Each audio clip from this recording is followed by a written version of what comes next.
Bueno, siguiendo con el tema sobre los atributos de Dios, sobre todo lo que tiene que ver con el ser interno, vamos a hablar sobre la simplicidad divina y la revelación de Cristo para salvación. La simplicidad divina y la revelación de Cristo para salvación. Y quiero introducir el tema diciendo que es un hecho que la simplicidad de Dios como atributo no es un invento de la escolástica medieval, especialmente de Santo Tomás de Aquino en el siglo XIII, ni antes de él por Agustín de Hipona en el siglo IV o V. Por el contrario, esta perfección divina es ampliamente conocida por los profetas en el Antiguo Testamento y antes de ellos por Moisés, que tuvo delante de sí una manifestación de la deidad, pero a través de una serie de símbolos y un evento revelativo glorioso que debe ser interpretado a la luz de la naturaleza de Dios como Él se ha revelado en las Escrituras. Ahora, resulta sorprendente que la Iglesia Evangélica haya tomado sin ningún tipo de filtros entre algunas de las ideas del liberalismo teológico, la que enseña que los autores sagrados no sabían lo que estaban escribiendo, y esto apunta más en la dirección de creer en una especie de inspiración mecánica o de una palabra de Dios dictada, en donde el hombre era solo un instrumento sin entendimiento. Pero eso no es lo que nosotros encontramos en la Biblia, pues es un hecho que los escritores bíblicos sabían lo que estaban escribiendo. Es cierto que no con toda la extensión de la revelación y su efecto en los receptores futuros. Lo cierto es que no carecían del conocimiento de los atributos divinos, sino que lo expresaron de una manera bastante precisa y clara. Veamos algunos textos que van a servir de base para nuestro sermón dominical de hoy. Y voy a iniciar leyendo dos pasajes que ustedes conocen muy bien, que se encuentran en el libro de Éxodo, en el capítulo 3. La primera parte es de Éxodo 3, del 2 al 6. Permítanme y la leo. Voy a leerla en la Biblia de las Américas. Éxodo 3, del 2 al 6, dice: Y se le apareció el ángel del Señor en una llama de fuego en medio de una zarza, y Moisés miró, y he aquí, la zarza ardía en fuego, y la zarza no se consumía. Entonces dijo Moisés: me acercaré ahora para ver esta maravilla. ¿Por qué la zarza no se quema? Cuando el Señor vio que él se acercaba para mirar, Dios lo llamó de en medio de la zarza y dijo: Moisés, Moisés. Y él respondió: heme aquí. Entonces él dijo: no te acerques aquí, quítate las sandalias de los pies, porque el lugar donde estás parado es tierra santa. Y añadió: yo soy el Dios de tu padre, el Dios de Abraham, el Dios de Isaac y el Dios de Jacob. Entonces Moisés cubrió su rostro porque tenía temor de mirar a Dios. Estoy leyendo en la versión Biblia de las Américas. Saltemos hasta el versículo 13, vamos a leer del 13 al 15, dice: entonces dijo Moisés a Dios: he aquí, si voy a los hijos de Israel y les digo: el Dios de vuestros padres me ha enviado a vosotros, tal vez me digan: ¿cuál es su nombre? ¿Qué les responderé?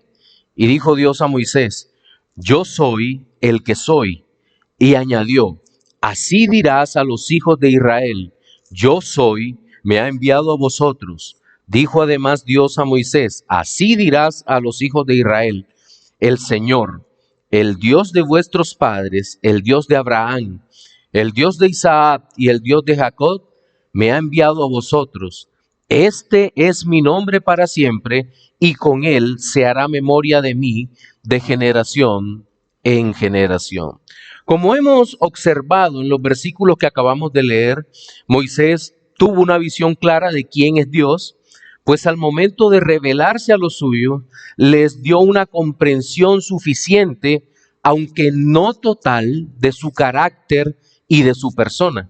De tal manera que todo el pueblo sabría con quién se estaba relacionando. No era una relación ciega o una cita ciegas, sino que sabían exactamente quién era el Dios que les estaba hablando. Pasados los años, como veremos después, los profetas también gozarían de ese conocimiento que Dios les había dado. Y es por eso que la primera de las citas que vamos a utilizar hoy en nuestra exposición nos conecta directamente con el nombre y la naturaleza de Dios bajo la revelación del yo soy. Yo soy el que soy. Esta frase, este nombre divino, nos va a mostrar aspectos de la naturaleza eterna de Dios y por supuesto vamos a encontrarnos de frente con la simplicidad divina que nos dice cómo es nuestro Dios, pero además nos revela las implicaciones que esta revelación tiene en la historia de la redención. Y esto es realmente glorioso para nuestra vida. Luego, un segundo aspecto que vamos a mirar en la mañana de hoy es la forma como los profetas comprendían la naturaleza divina y no eran ningunos ignorantes sobre el Dios a quien adoraban. Y en tercer lugar, vamos a considerar la revelación de la simplicidad de Dios en la persona de Jesucristo. Bien, empecemos entonces. El gran yo soy y la simplicidad revelada a Moisés en Israel. Cuando hablamos de algún atributo de Dios, sean o no más o menos comprensibles, no debemos alejarnos del hecho de que tal atributo no se revela solo, pues la misma simplicidad divina quedaría cuestionada.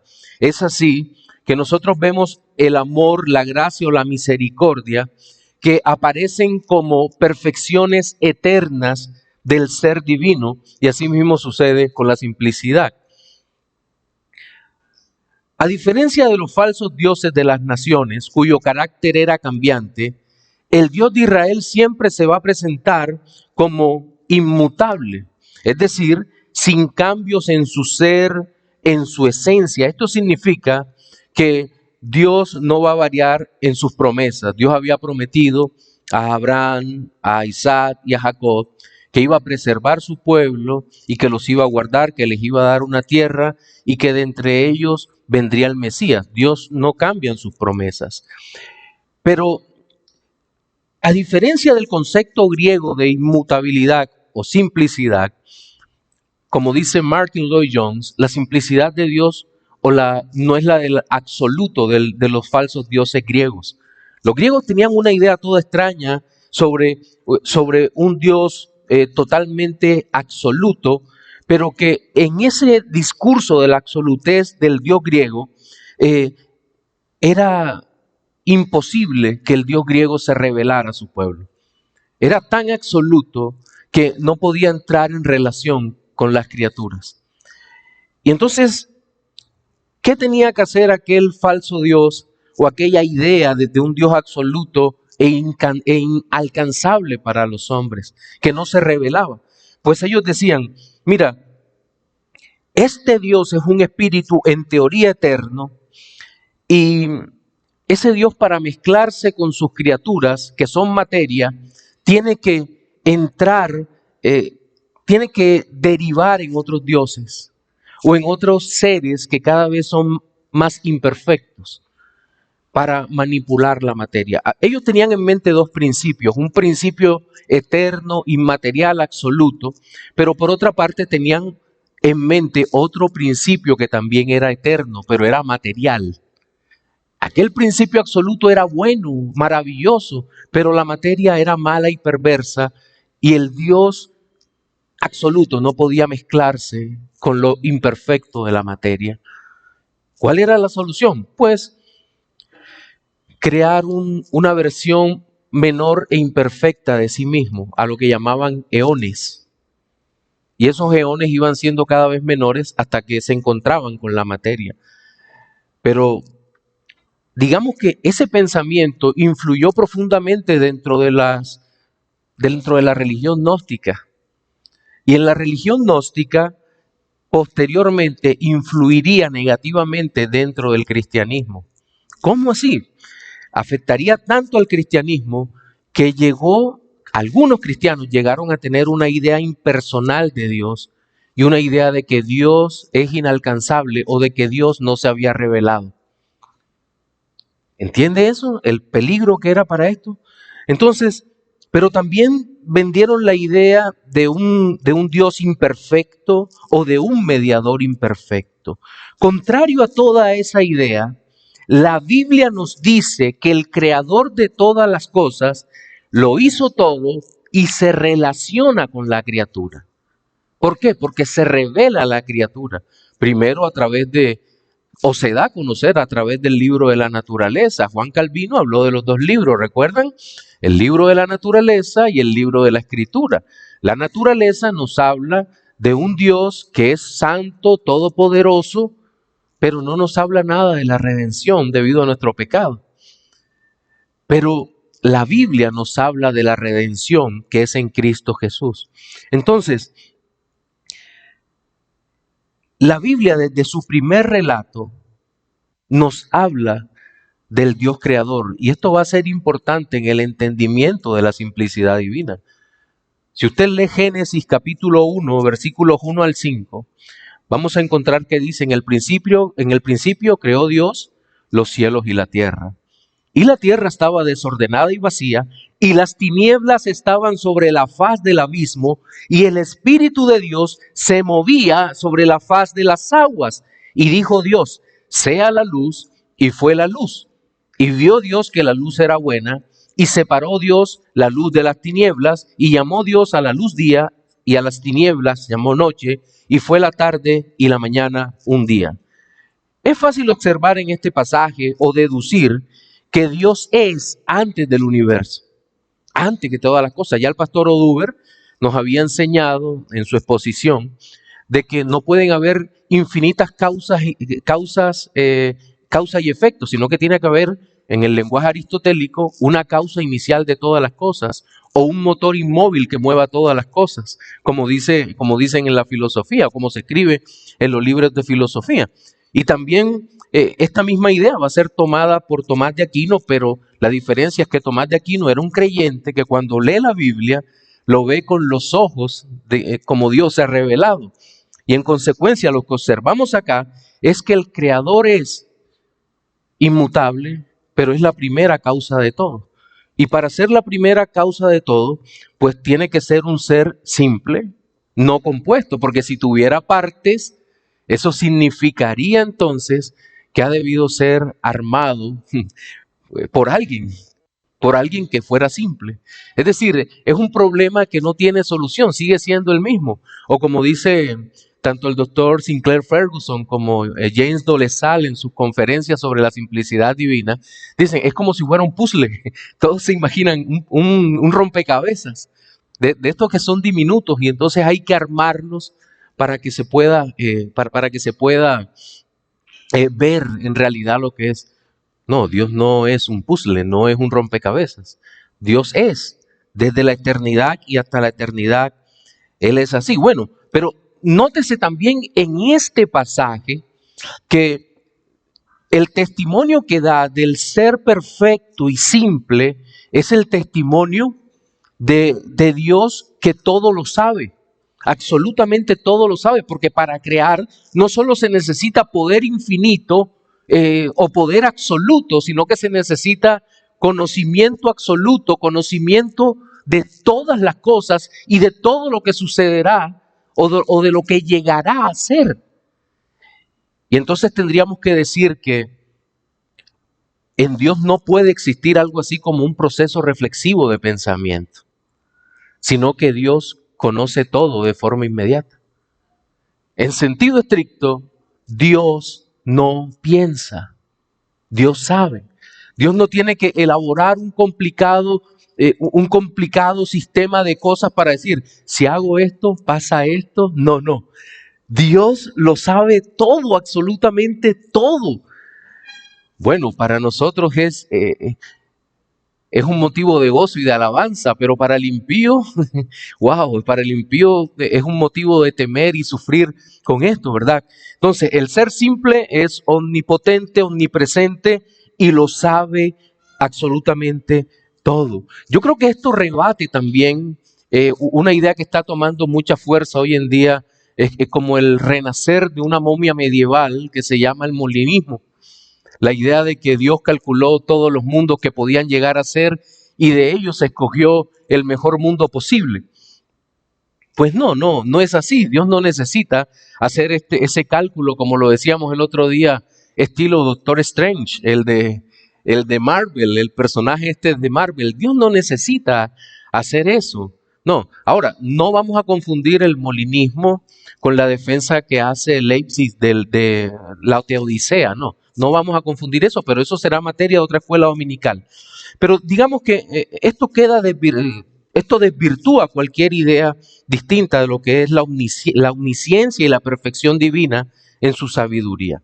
Ahora bien, es comprensible que los grandes filósofos griegos, llevados por su pensamiento no regenerado, al intentar entrar en los misterios divinos, pudieron pensar que Dios no solo era incomprensible, sino también imposible de conocer. Lo primero es cierto, Dios es incomprensible, pero lo segundo no. ¿Por qué no? Porque Dios se ha dado a conocer a través de la Escritura. Salmos capítulo 19 es clarísimo cuando nos habla tanto de la ley de Dios como de la naturaleza. Dios se ha dado a conocer. La naturaleza y la Biblia dan testimonio del Creador, mientras que toda la palabra, insisto, nos da testimonio del Redentor. Ahora, por el nombre revelado por Dios a Moisés, es decir, yo soy el que soy, sabemos que la naturaleza de Dios es en primer lugar espiritual. Pero también sabemos, por esto que ha dicho Dios, que su existencia no depende de otro u otros. Pero además llegamos a entender que Dios no se limita o no puede limitarse a las dimensiones físicas, temporales, materiales, espaciales o de otra índole, pues Él está por encima de todas estas cosas. Pero la misma narración del texto nos permite observar su independencia, es decir, el hecho de que la existencia de Dios no requiere de nadie más para vivir o ser, pues Él es su propia existencia. Dios es el único ser que depende de sí mismo para vivir. No depende de nadie. Ahora, esta libertad absoluta, como bien indica Sinclair Ferguson, la apreciamos en el hecho de que apareciera ardiendo en una apareciera ardiendo en una zarza. ¿Usted no se ha preguntado o no ha reflexionado por ese símbolo tan maravilloso? Está ardiendo en una zarza, sí, y la zarza no se consume. Dice Sinclair Ferguson, esto indica que el fuego de Dios no requiere combustible para arder.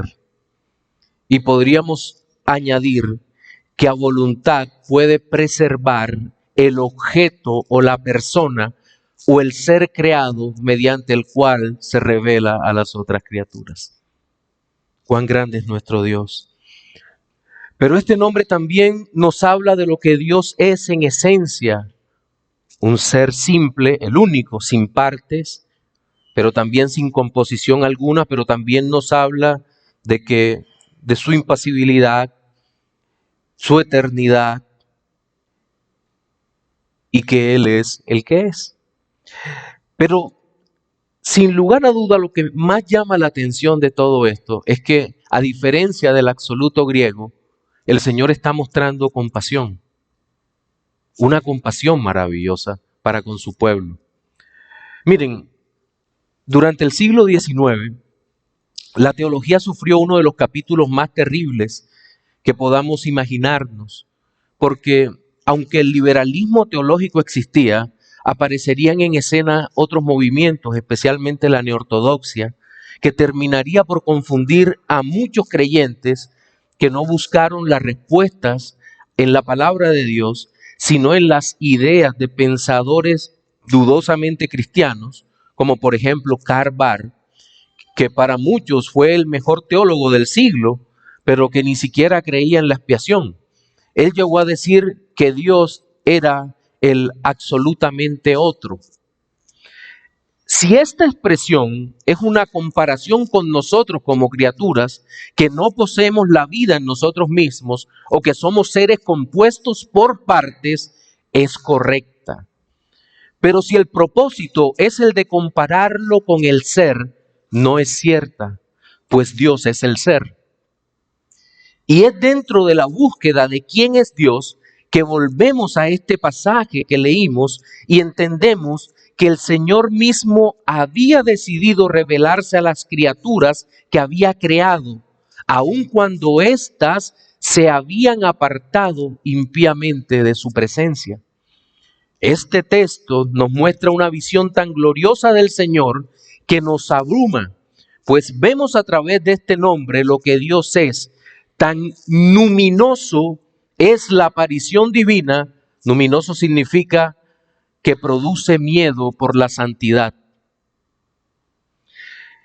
Nosotros podríamos llegar a considerar la lejanía absoluta del Señor, pero lo cierto es que esta verdad no implica que el Señor permanezca indiferente ante el hombre, ante su sufrimiento y dolor, y más aún ante su pecado, principalmente aquellos que han sido escogidos para redención. Pero no se confunda, la compasión del Señor no es la reacción de una persona sentimental, patética frente al dolor de quienes ama, sino que es la misericordia eterna decretada desde antes de la existencia de los tiempos sobre los seres que llegarían a existir y llegarían a pecar. Dios es inmutable, y siendo este atributo, como lo presenta Charles Hodge, es bien significativo, porque escuche lo que dice: así es Dios absolutamente inmutable en su esencia y atributos. Él no puede ni aumentar ni decrecer. No está sujeto a un proceso de desenvolvimiento ni evolución del yo. Su conocimiento y poder nunca pueden ser ni mayores ni menores. Nunca puede ser más sabio, ni más santo, ni más justo, ni más misericordioso de lo que siempre ha sido y siempre ha de ser. Y no es menos inmutable en sus planes y propósitos. Simplicidad e inmutabilidad van juntas, son reveladas aquí, pero deben concebirse como Dios dándose a conocer. Y Dios se da a conocer a través de lo que nosotros solo percibimos como su amor, su gracia y su misericordia, pero también sus juicios que son terribles. Sobre este nombre, Berkov, el nombre el yo soy, Berkov dirá: el nombre contiene la seguridad de que Dios será para el pueblo del tiempo de Moisés lo que fue para sus padres, Abraham, Isaac y Jacob. Insiste en la fidelidad del pacto de Dios usando su nombre por excelencia. Éxodo 15:3, Salmos 83:19, Oseas 12:6, Isaías 42:8. Y por eso no se usa con referencia a ningún otro, sino solamente al Dios de Israel. El carácter exclusivo del nombre se descubre en el hecho de que nunca ocurre en plural o con un sufijo. Las formas abreviadas de el que se encuentra especialmente en nombres compuestos como Yah o Yahú. Por ejemplo, cuando decimos aleluya, Yah es gloria, alabado sea Jehová. Es el nombre personal de Dios con el que Él se revela. Los demás nombres podían atribuírsele a otros dioses. Por ejemplo, Elohim podría atribuirse a otros dioses, pero el nombre Yahweh o Jehová nunca se atribuye a otros dioses, porque es el nombre de Dios. Cuando Dios compara en su palabra a Él con otros dioses, pero usa el nombre Elohim. Pero Yahweh es el nombre del Dios del pacto, del Dios del pueblo. Y guarde eso en el corazón, porque es el nombre en Jesucristo. Entonces vemos que no es algo aislado, sino que Dios es, y Dios es sus atributos, es un simple. Por este nombre también Maimónides dice, todos los nombres de Dios que aparecen en la Escritura se derivan de sus obras, a excepción de uno. Este es Yahweh. Y este recibe el nombre de el nombre llano, debido a que enseña de manera clara y unívoca acerca de la sustancia de Dios. Bien, sabemos por la Escritura que los nombres de Dios se identifican con sus atributos o acciones en la historia, ¿verdad? El Shaddai nos muestra al Señor que es todopoderoso, todo suficiente. ¿Se acuerdan aquel diálogo en donde Dios se le revela a Abraham y dice, yo soy el todo suficiente y vas a tener un hijo? Es bien, el Shaddai. Pero también Yahweh Jireh, que es el Señor se proveerá de sacrificio para sí mismo. Entonces, y Dios se provee para sí mismo un cordero para el sacrificio, un cordero sustituto en lugar de Isaac, le proporcionaría a Abraham. Pero todo esto, estas combinaciones son genéricas. Pero cuando hablamos exclusivamente de Jehová, el Dios de Israel, Yahweh, el Dios de Israel, ya estamos hablando del Dios del pacto. Entonces, Dios es glorioso, magnífico, incomprensible, eterno, único, inmutable, impasible, sin partes o composición. Pero ahora, tales perfecciones le son manifestadas a Moisés, para que también las comunique al pueblo. Ese Dios, el Todopoderoso, el único, se ha revelado para redención.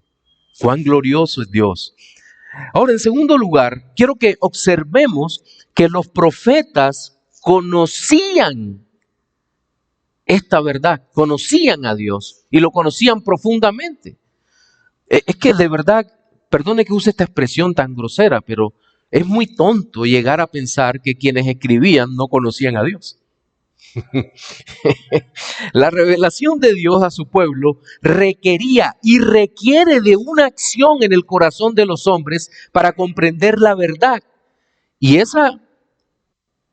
tal acción va a trascender lo intelectual, pues a pesar de no poder desestimarse y el pensamiento humano sea tan necesario, solo el Espíritu de Dios capacita a los suyos mediante la fe para entender el ser de Dios y en consecuencia su voluntad.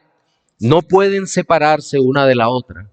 Dios es su voluntad revelada. Es decir, la revelación y su comprensión van unidas en los escritos sagrados.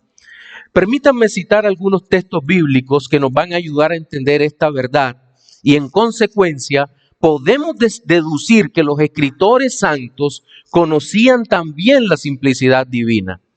Primero de Reyes 18, 25 al 27 dice, entonces Elías dijo a los profetas de Baal, escogeos un buey y preparadlo vosotros primero, pues que sois los más, e invocad el nombre de vuestros dioses, mas no pongáis fuego debajo.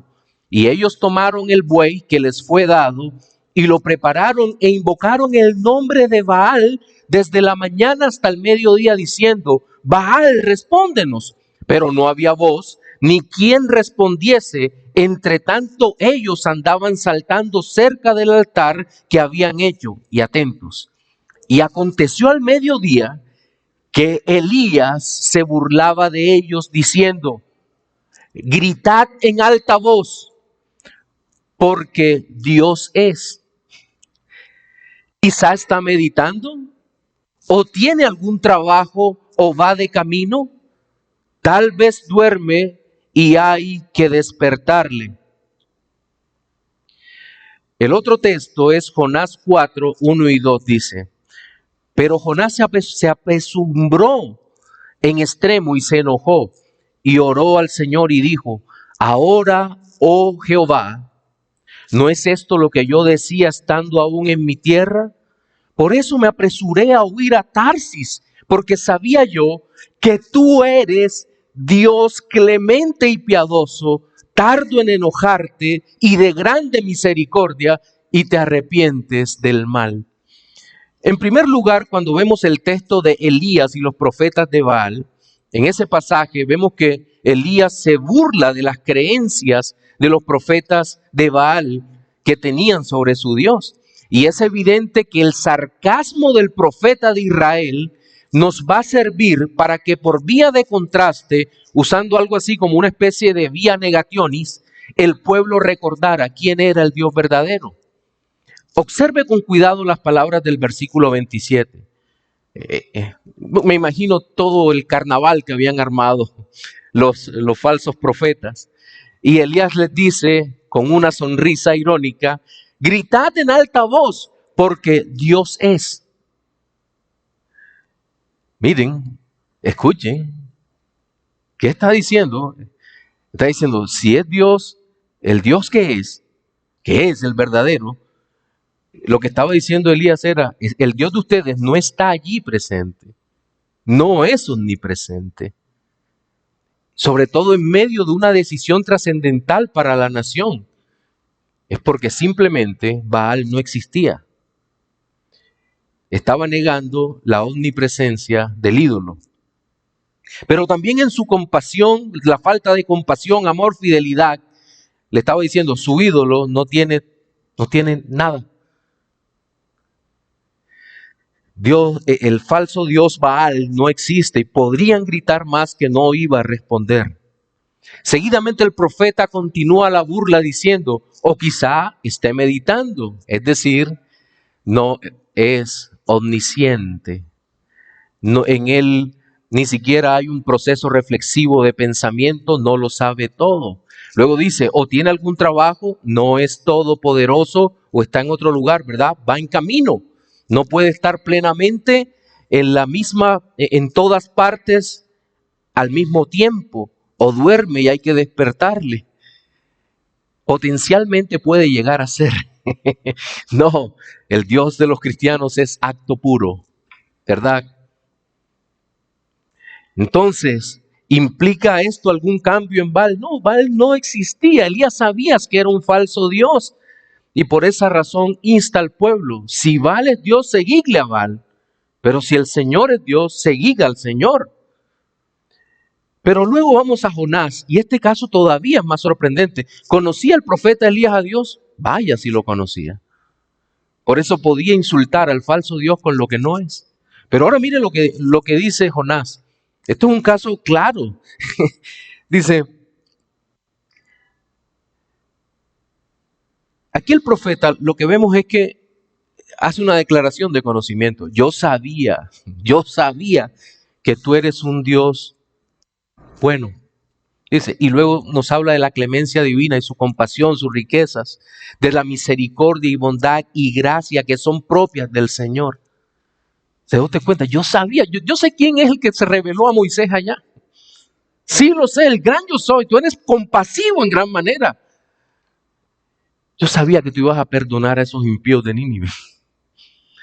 Y una cosa que anhelaba este profeta era la destrucción de Nínive.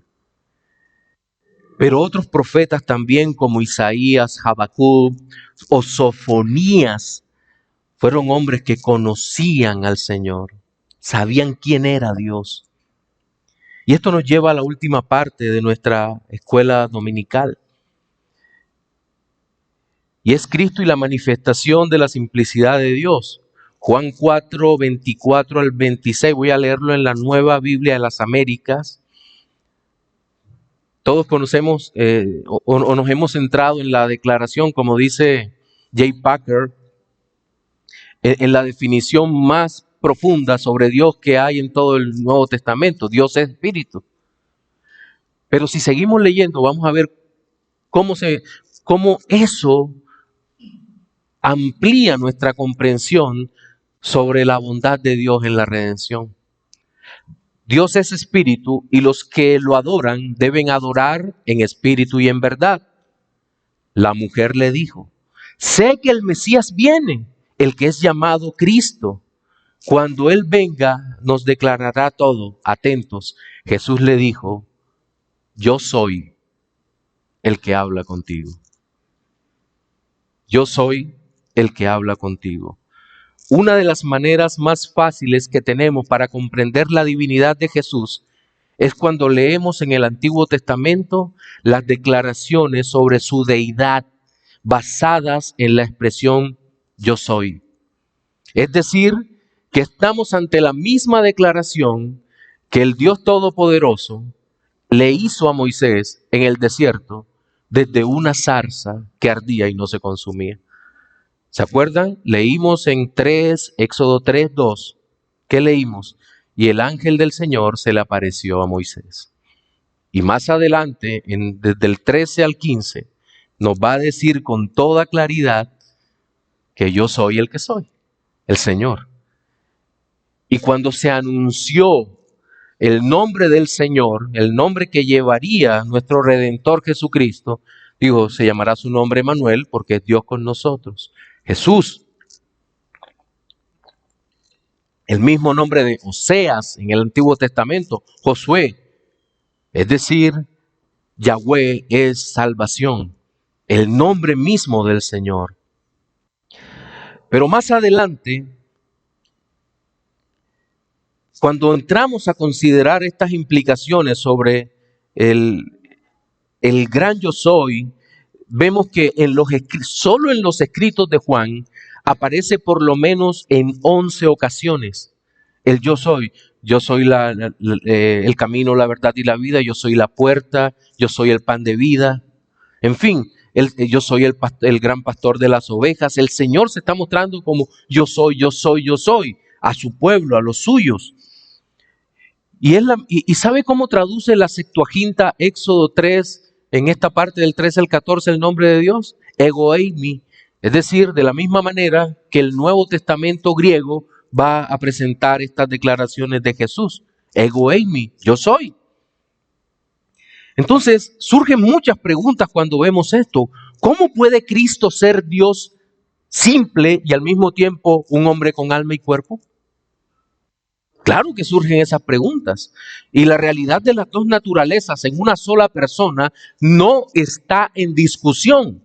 No obstante, esto no deja de ser un misterio para nuestra mente finita. Los credos primitivos y las confesiones de fe del periodo de la Reforma han declarado, a tono con la Biblia, que Jesucristo es verdadero Dios, pero también verdadero hombre. Lo que no significa que la segunda persona de la Trinidad pasó de Dios a ser una criatura, como tampoco que su cuerpo fuera un ser creado, sino que la Biblia dice que se encarnó.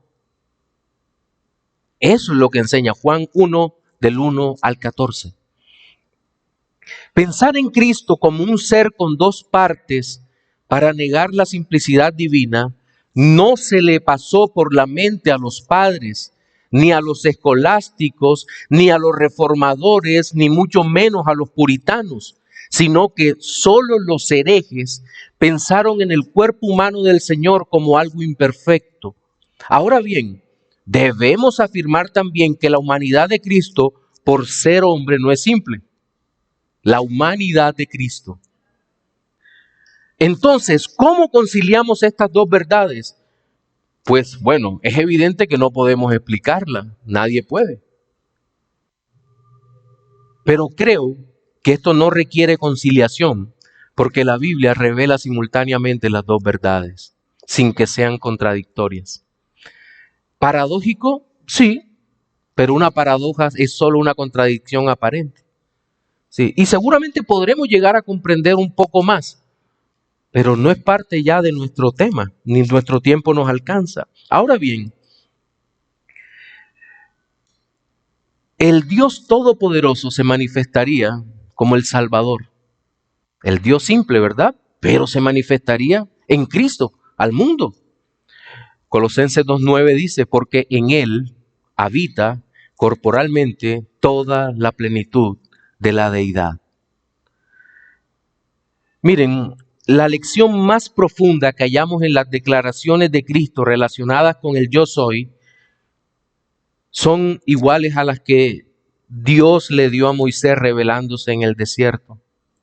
El creador del cielo y la tierra, el Dios eterno, inmutable, incambiable, le dice a los suyos: yo he visto la aflicción de su corazón, he visto cómo los oprimen. Pero si nosotros hacemos una aplicación práctica en todo esto, tendríamos que decir que Dios ha visto la aflicción que sufrimos por causa de nuestro propio pecado y que no ha permanecido indiferente ante ella, sino que el Dios se hizo hombre. Nuestra deuda no la podíamos pagar y Él eternamente decidió hacerse hombre para llevar sobre sí esta deuda, para salvar lo que se había perdido. Su gracia se manifestó, su gracia tiene nombre: Jesucristo, la gracia, la perfección de Dios. Y entonces, ¿cómo entendemos la Trinidad? Algo bastante profundo habló nuestro pastor Oduber en la clase anterior. Pero solo por recordar algunas cosas, la Trinidad no significa división en el ser divino. Por el contrario, el ser en tres personas es la realidad más gloriosa en todo el universo, pero al mismo tiempo el misterio más incomprensible para las criaturas, pues Dios no solo es único, sino el único que en su modo de existencia es trino. Esta forma de existir es lo que permite la redención, porque desde la eternidad el Dios Todopoderoso decretó la redención, que al hacerse hombre, la segunda persona de la Trinidad cumpliría con todas las demandas de la perfección que Dios exigía a las criaturas caídas. Y por el Espíritu se ofrecería como el pago por nuestro pecado al Padre, para posteriormente el Espíritu Santo de Dios aplicar la redención en todo lo que ha llamado para vida eterna. Eso es lo que vemos en el pacto intratrinitario o pacto de redención. Partiendo de la simplicidad divina, hemos llegado hasta el plan de salvación. Es decir, Dios se ha revelado a nosotros de una manera tan poderosa en Jesucristo, pero se ha revelado sin dejar de ser lo que Dios es. Amén.